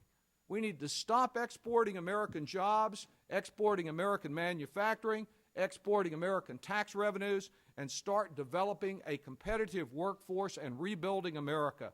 And we can choose to have the same effect on the deficit by choosing to close harmful loopholes instead of yielding to harmful Republican cuts. I yield to my colleague from Florida, Ms. Castor. I thank my colleague, Mr. Doggett. We need a realistic and fair debt reduction and budget plan. Unfortunately, the Republican proposed budget is not it. One of the problems is that the Republican budget is built around protecting the rich and powerful, the subsidies to the big oil companies and corporations that ship jobs overseas. And it's not fair that you do that at the same time that you dismantle Medicare as we know it, you cut support to our students and teachers and education, and diminish our scientific research. These are the wrong priorities. Now, one of the issues that's gone unnoticed is the spending programs through the tax code. Maya McGinnis, who is an independent budget expert and testified in front of our committee, advised us that the tax code is littered with exemptions, credits, special credits, deductions, and exclusions. And she said, if you're going to be realistic in debt reduction, you have got to reduce, if not eliminate, a lot of these. The Republican budget doesn't touch it. These are those special interest, the preferential treatment for those who can afford to have the high-paid lobbyists here in Washington. They're easily hidden. The government now spends $1.2 trillion through those tax expenditures. That's more than half of what we raise through revenue. Those tax expenditures should be subjected to the same scrutiny as appropriations, as earmarks, but they're not. I want you all to think about the company in your community over the past decade that has closed down and moved those jobs overseas. I bet Ms. Captor can give us a few. I bet Mr. Tonko can tell us a few in New York. I bet Mr. Doggett in Texas can identify those companies that closed down, but they didn't just eliminate those jobs. Those jobs popped up in Mexico, they popped up in China. Well, largely that is because of this perverse incentive in our tax code that provides a large tax advantage for building and moving factories to low-tax countries. The GAO has advised that 83 of the U.S.'s top 100 largest companies have subsidiaries in the other countries, these tax havens that encourage the moving of jobs overseas. I know the latest New York Times article got a lot of attention because GE, one of our greatest corporations in America, it was revealed that they have declared $14.2 billion in profits, but it paid nothing in U.S. taxes. We have got to work on a fair and balanced approach. America's budget should be one that encourages jobs in America, where we make things in America again, where we support students and teachers, innovative research, and guards financial and retirement security. Thank you. I now yield 12 minutes to Ms. McCollum to talk about the cuts in the Republican budget. Thank you. The number one focus for Congress must be getting America back to work and keeping our economy moving forward. Reducing federal deficits is a necessary step to restore America's economic strength. The fastest way to shrink deficits is to grow the economy and to get Americans back to work. But if America isn't leading the global economy, we will not be able to sustain economic growth and job creation. Last week, the Pew Charitable Trust released a report titled, quote, "Who's Winning the Clean Energy Race?" This report found worldwide investments in clean energy technology and finance have grown 630% since 2004. Last year alone, private investments in clean energy technology grew by 30%, a record $243 billion. Clean energy technology is one of the fastest growing sectors of the global economy. The real path to prosperity for America is to compete and to win this race. But the report had some bad news. America's losing ground, and it's losing it fast. In 2008, America was number one in the world in private clean energy investment. By 2010, America had slipped to number 3, behind China and Germany. Why is America losing the clean energy race? Well, the director of Pew's Clean Energy Report, Phyllis Contenero, explained, quote, "The United States' position is as a leading destination for clean energy investment is declining because a policy framework is weak and uncertain. Budgets are about choices. The Republican budget choice is to slash investments in clean energy research, development, and implementation. The very policies America needs, America companies need, clean energy companies need to compete. Instead, the American budget chooses to protect $46 billion in taxpayer subsidies for oil and gas companies. This chart clearly shows a Republican preference for spending oil and gas subsidies while other investments in clean energy don't happen. And what does that mean? It will cost America jobs. With gas prices at nearly $4 a gallon in Minnesota, why are Republicans choosing subsidies for big oil companies, corporate welfare you might say, instead of research for alternative energy sources that will increase America's energy security? I have to believe that this morning, government officials in China, India, and Brazil are smiling. They know that the Republican love affair with fossil fuels is taking America clean energy technology out of the race. They know that Republican cuts to clean energy amount to unilateral disarmament.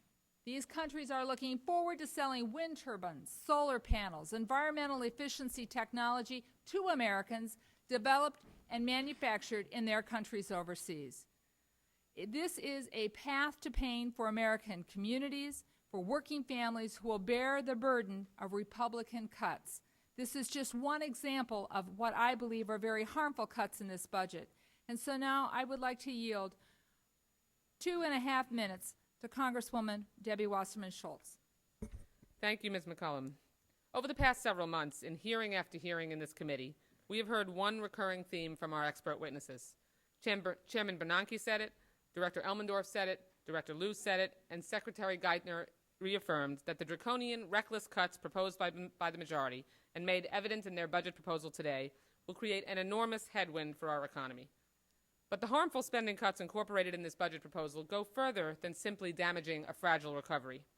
These cuts pull the rug out from under our most vulnerable, our seniors, our children, and those with serious illness. In a few hours, I plan to offer an amendment that no one on this committee or in this body should even have to offer.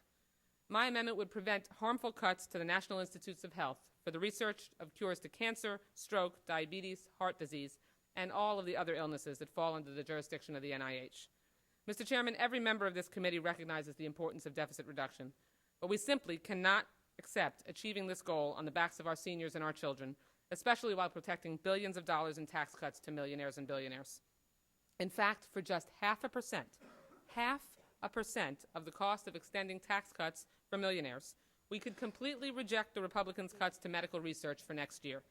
Cuts of this magnitude will slow research progress, while squandering critical scientific opportunities that may one day save lives. Yet beyond the dangers posed to our nation's health, these cuts will restrict our ability to continue leading in global innovation. After all, nearly 1 in 5 medical advances approved by the FDA between 1990 and 2007 was invented in a federally funded lab. This progress includes 40 new drugs for cancer and research on treatments to delay or prevent Alzheimer's disease.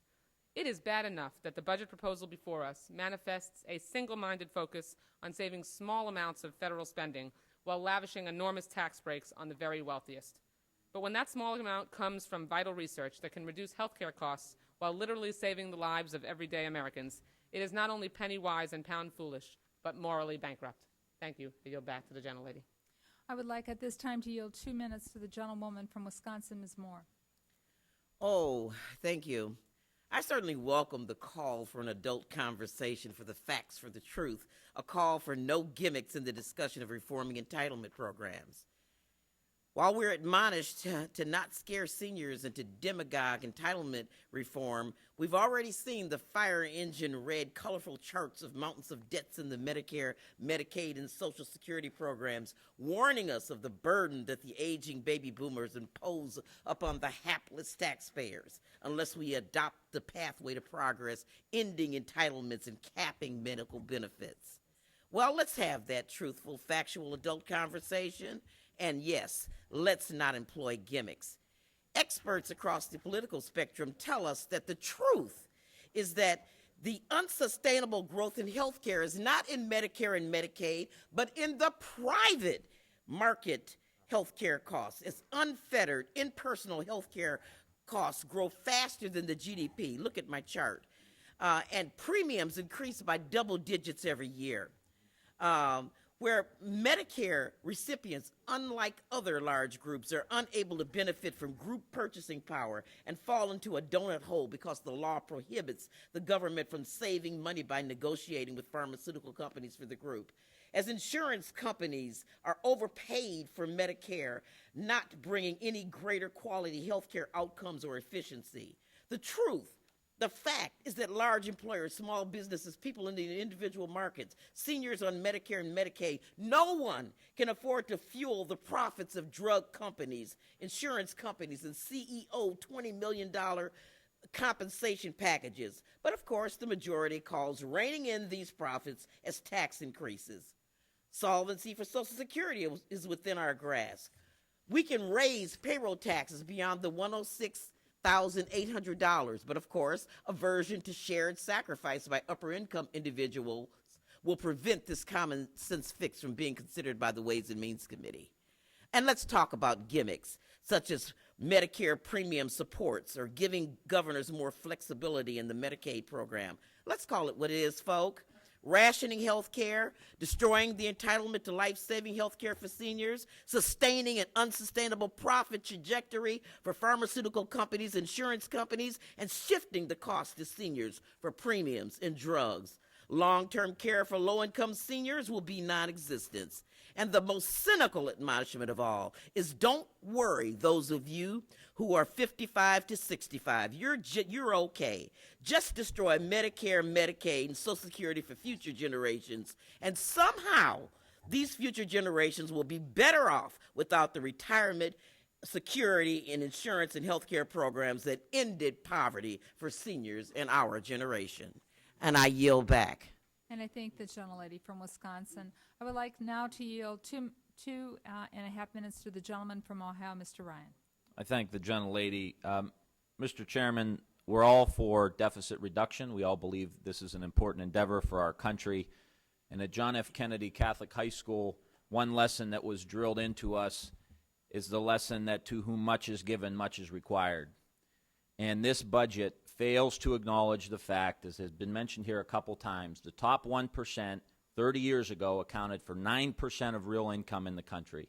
Today, the top 1% accounts for 25% of real income, and we put forth a budget that does nothing but ask the poor and the middle class to make the sacrifices to balance this budget. We all know we have a debt problem, but there is a way to get there, and to do it on the backs of the Medicaid recipients and those people in early childhood care, these things are going to go to our ability to compete globally. And the chairman said earlier he wants a limited but effective government. Well, we have programs that are effective. Early childhood care, High Scope Educational Foundation published a 40-year-long report that demonstrated that for each dollar we spend on high-quality early childhood education, $17 was returned to society. The RAND Corporation has a similar study. For every dollar, $5.30 was returned. And for every dollar we invest in the Head Start, we get $7 to $9 back. These are the kind of investments that we need to make and not cut. And we're not making these investments, quite frankly, because we have to give the $700 billion in tax cuts to the top 1%. Now, these folks living in the Hamptons that got 2, 3, 4 houses, that fly around on corporate jets, the people who were helped collapse the economy in 2008, the people who own the coal mines that fall on top of the coal workers, the people who make the decisions to go ahead and drill even if we think it may cause a leak, are all going to get a tax cut.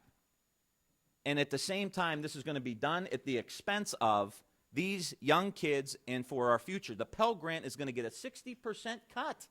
It's going to go from $5,500 to $2,100. Do we really think as a country we're going to be competitive if we make it more expensive to go to college? These cuts are ridiculous.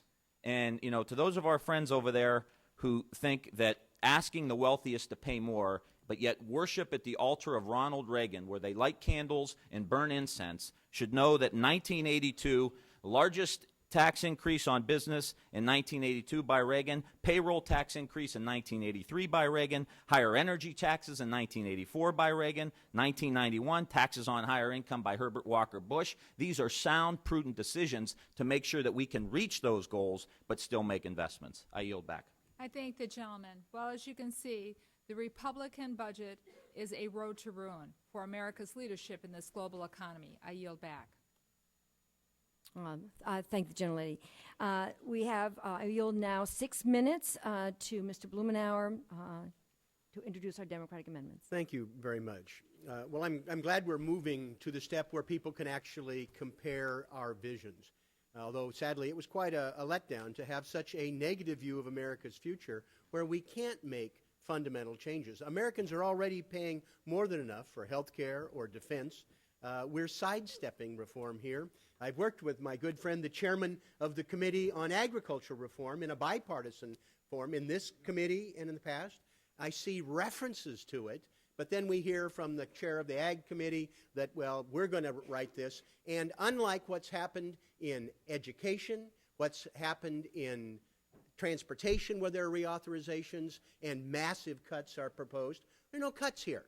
We're going to wait until after reauthorization. A serious missed opportunity for bipartisan reduction in unnecessary agricultural supports. There's nothing new or unique or visionary about vouchers for insurance companies or a ever downward block grant to the states for Medicaid. These have been trotted out time and time again. What's new is that that's much greater burden that will be placed on the poor and the elderly, while it shifts more of the costs on others. We're going to have 231 million Americans, 55 and under, who are going to be involved with an interesting experiment at how rapidly we can ramp down their costs for health care. But it's, by all indications, much more dramatic a cut than we were assailed for in the health care reform. And then, of course, there's the interesting thing that they're going to have a two-tiered. They're going to keep, for 80 million Americans, the Medicare system. And in fact, in 2050, there will be almost 8 million Americans, 90 and over, who will still be chugging along on an unreformed Medicare system that will be ever more experienced to implement. They don't just ignore the infrastructure deficit. The cuts to transportation make it worse. And as any member of this committee can verify if they choose to talk to their contractors at home, their construction unions, their local governments, it's a bad policy. Well, The good news is that we will be offering less than half the amendments that you folks offered last year, so maybe we will get out by midnight. And the amendments that are offered up will be sustainable and equitable. We are proposing to make modest adjustments in areas where we can make reform, that we can embark on a path to keep healthcare reform moving forward, not bifurcate it, complicate it, and turn it over to private insurance companies. We're happy to work together, as will be demonstrated as we move forward with the amendments on our side with a vision that is sustainable. And I am pleased to yield the remainder of the time to my good friend and colleague from Los Angeles, Congresswoman Bass.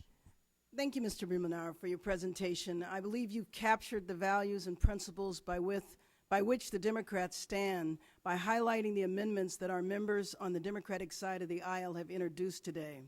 To the Republican path to prosperity, we offer a conscience in the form of meaningful, substantive amendments.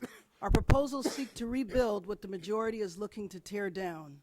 The majority talks about the fraying seams of the social safety net, but their budget takes shears to that net, cutting gaping holes to it. This budget takes the promises of entitlements and turns them into privileges for the few that deny rights to the many. This is an ideologically inspired document that captures democratic language and twists it, giving lip service to our values while covering up a radical agenda that would alter the quality of life for so many working families. The Republican majority expressed their disapproval at the thought of kicking the can down the road when tackling the economic and fiscal challenges that are before us, but they have no problem kicking seniors and children to the curb. The Democratic amendments introduced by my colleagues offer a much different vision of America than what appears in this ideologically driven document. The chairman wants to end corporate welfare by undoing financial reform legislation and privatizing Freddie and Fannie. Tax loopholes will be provided for American companies that ship jobs overseas. The oil industry will be a winner while our environment will be a loser. I have to say, Mr. Chairman, this is a new definition of corporate welfare. Mr. Blumenauer has skillfully addressed the vision that Democrats believe in, and the amendments offered by my colleagues on this committee give purpose and meaning to those values. Ms. Schwartz from Pennsylvania will speak about the devastating cuts that would be felt by our seniors in nursing homes, and her amendment gives voice to many in our communities who are voiceless. Ms. Wasserman Schultz speaks from the heart and from personal experience in her amendment, which calls for the stopping of cuts to research for cures to cancer, stroke, diabetes, heart disease, and other illness.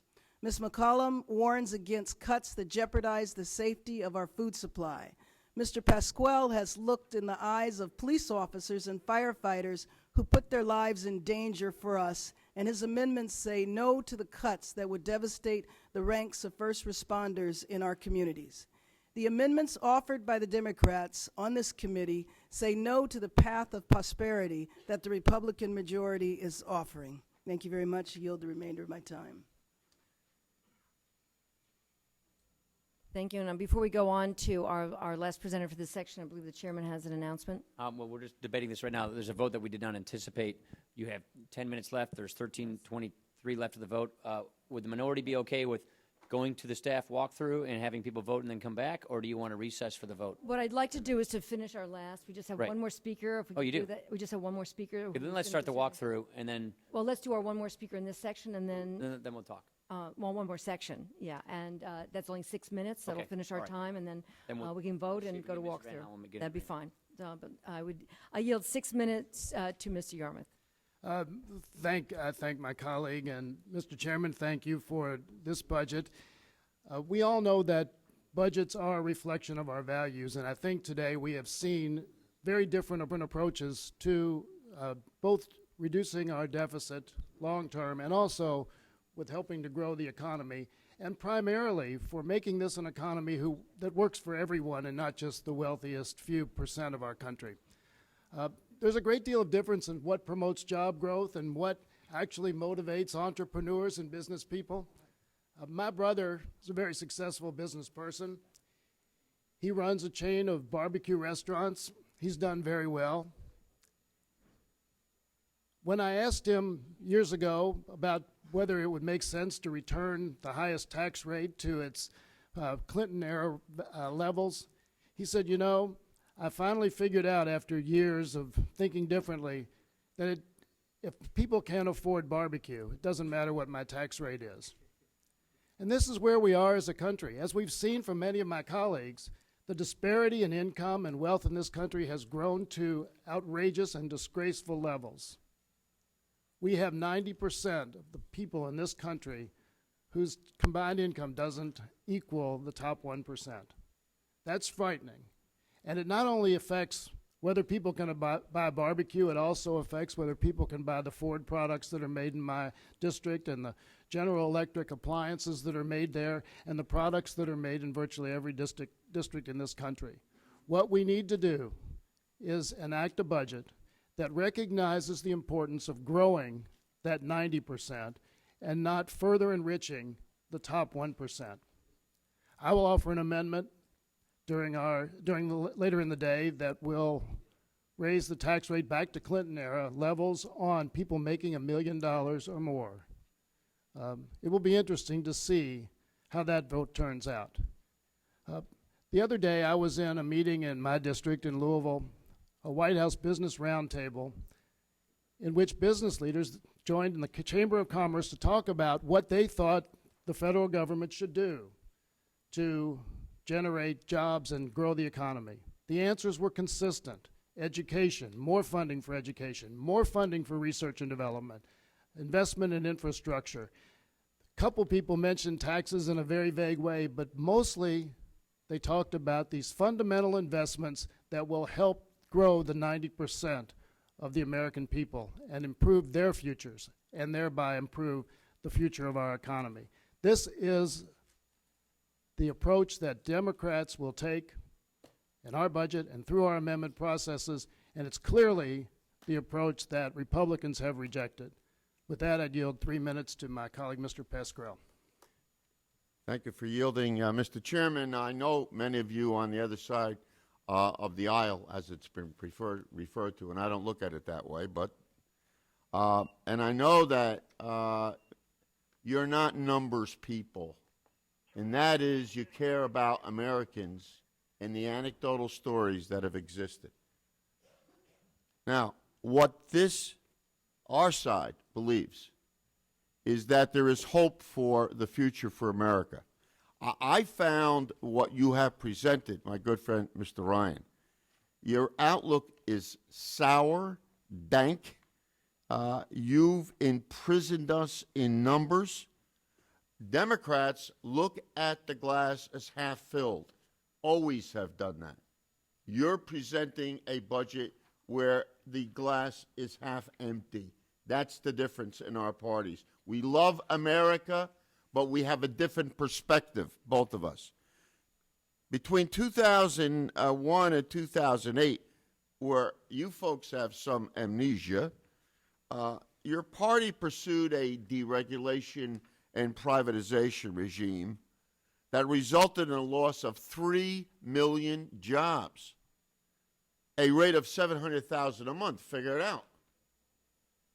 I don't think you can compare that with our efforts and what we've been talking about in the first 2 years of the administration, when we were in the majority on our side, when we've insisted upon investments for job creation, educational opportunity for all, an alternative energy policy to get us out of the fossil fuel addiction, and health care for our citizens who deserve the best, and research and development that would help all of those 5 objectives.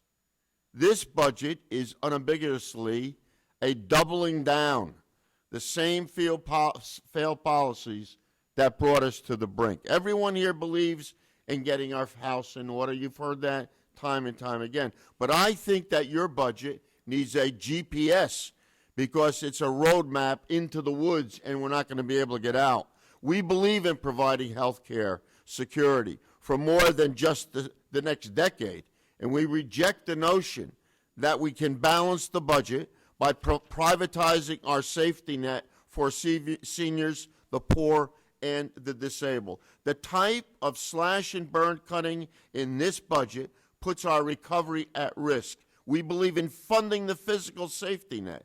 That includes everyone, from the police and firefighters to food inspectors. Mr. Chairman, I don't want to taste tainted meat. And what you're doing as a specific anecdote in this budget is providing less inspectors that I need to doubt that every time I cut with my knife and my fork. So, we believe in this great country. We believe we should be a world leader in research, innovation, and investment. And this belief is achieved by funding our children's educational opportunities, investing in scientific research, and improving our infrastructure. We could say that this is a difference of priorities, but we believe in America that protects our seniors and children and the disabled, levels the playing field, and invests in future generations. I urge you to stand with us at the end of this process. Thank you, Mr. Chairman. Thank you, Mr. Pascrell. Just to sum up, I think we've had a good back and forth here. There's no question that we need to reduce the deficit. We need to do it in a way that's consistent with our values and our priorities, and I think we're providing the American people with a fundamental choice between two different directions here. As you've heard from our colleagues, Mr. Chairman, we believe the approach that you put forward is unbalanced. It asks middle income and working Americans to make sacrifices by cutting deeply into areas like education, like into research, into cures for diseases that plague every American family, and at the same time it continues to give a free ride to the very wealthy in the country and to special interests. So we look forward to a vigorous debate, and I gather we're going to take a little break and then we'll be back. All right, so since we have a vote on the floor, we will recess for 10 minutes, and then we will come back and do the staff walkthrough.